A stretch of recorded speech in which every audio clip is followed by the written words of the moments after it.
Bengal governor സ്ഥാനത്ത് നിന്ന് CV Ananda Bose രാജിവെച്ചു. നിയമസഭാ തെരഞ്ഞെടുപ്പ് അടുത്തിരിക്കെ കാരണം വ്യക്തമാക്കാതെയാണ് രാജി ഞെട്ടിച്ചെന്ന് മുഖ്യമന്ത്രി മമതാ ബാനർജി പ്രതികരിച്ചു. തമിഴ്നാട് ഗവർണറായ RN രവി പുതിയ ഗവർണറാകുമെന്ന് ആഭ്യന്തര മന്ത്രാലയം അറിയിച്ചെന്നും മമത സമൂഹ മാധ്യമങ്ങളിൽ കുറിച്ചു.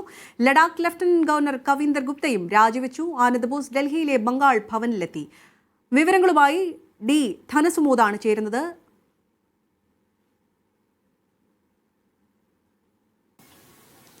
ലഡാക്ക് ലഫ്റ്റനന്റ് ഗവർണർ കവീന്ദർ ഗുപ്തയും പശ്ചിമ ബംഗാൾ ഗവർണർ ആനന്ദബോസും മണിക്കൂറുകൾക്ക് ഇടയിലാണ് രാജിവെച്ചിരിക്കുന്നത്.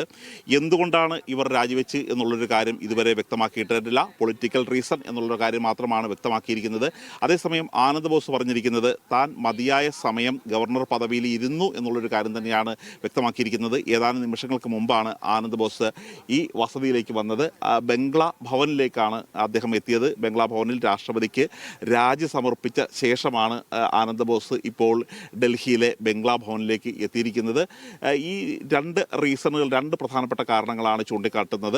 ഒന്ന്, ചില രാഷ്ട്രീയപരമായ ചില കാര്യങ്ങൾ, അതായത് കേന്ദ്ര സർക്കാരുമായി ഒത്തുപോകാൻ കഴിയാത്ത തരത്തിലുള്ള ചില സംഭവങ്ങൾ ഉണ്ടായിട്ടുണ്ട്. ഇതുകൂടാതെ മറ്റൊരു കാര്യം, തെരഞ്ഞെടുപ്പിൽ മത്സരിക്കാൻ വേണ്ടിയാണ് ഈ ഗവർണർമാർ ഈ തരത്തിൽ ഉടനെ തന്നെ രാജിവെക്കുന്നത് എന്നുള്ളൊരു കാര്യമാണ് പറയുന്നത്. മാത്രമല്ല, ഇപ്പോൾ കേന്ദ്ര തെരഞ്ഞെടുപ്പ് കമ്മീഷൻ അടുത്ത ദിവസം ബംഗാൾ സന്ദർശിക്കാനിരിക്കെയാണ് ഈ രാജി ഉണ്ടായിരിക്കുന്നത്. മാത്രമല്ല, നാളെയും മറ്റന്നാളും രാഷ്ട്രപതി ദ്രൗപദി മുർമു ബംഗാൾ സന്ദർശിക്കുകയാണ്. വന്ദേമാതരത്തിൻ്റെ 150-ാം വാർഷികവുമായി ബന്ധപ്പെട്ട പരിപാടികളാണ് പ്രധാനമായിട്ടുള്ളത്. മാത്രമല്ല, ഡാർജിലിംഗിലെ ലോക് ഭവനിൽ രാഷ്ട്രപതിക്ക് പ്രത്യേക പരിപാടി ഉണ്ട്. അതിന് ഈ കാര്യപരിപാടികൾ ഇട്ടിരിക്കുകയാണ്. അതിനിടയിൽ തന്നെയാണ് ഇത്തരത്തിലുള്ള രാജി ഉണ്ടായിരിക്കുന്നത്. എന്തുകൊണ്ടാണ് ഈ രാജി ഇപ്പോൾ സമർപ്പിച്ചിരിക്കുന്നത് എന്നുള്ള കാര്യം വ്യക്തമായിട്ട് തന്നെ നാളെ അറിയിക്കാം എന്നുള്ളൊരു കാര്യമാണ് ഗവർണറുമായി ബന്ധപ്പെട്ട വൃത്തങ്ങൾ നമ്മളോട് അറിയിച്ചിരിക്കുന്നത്.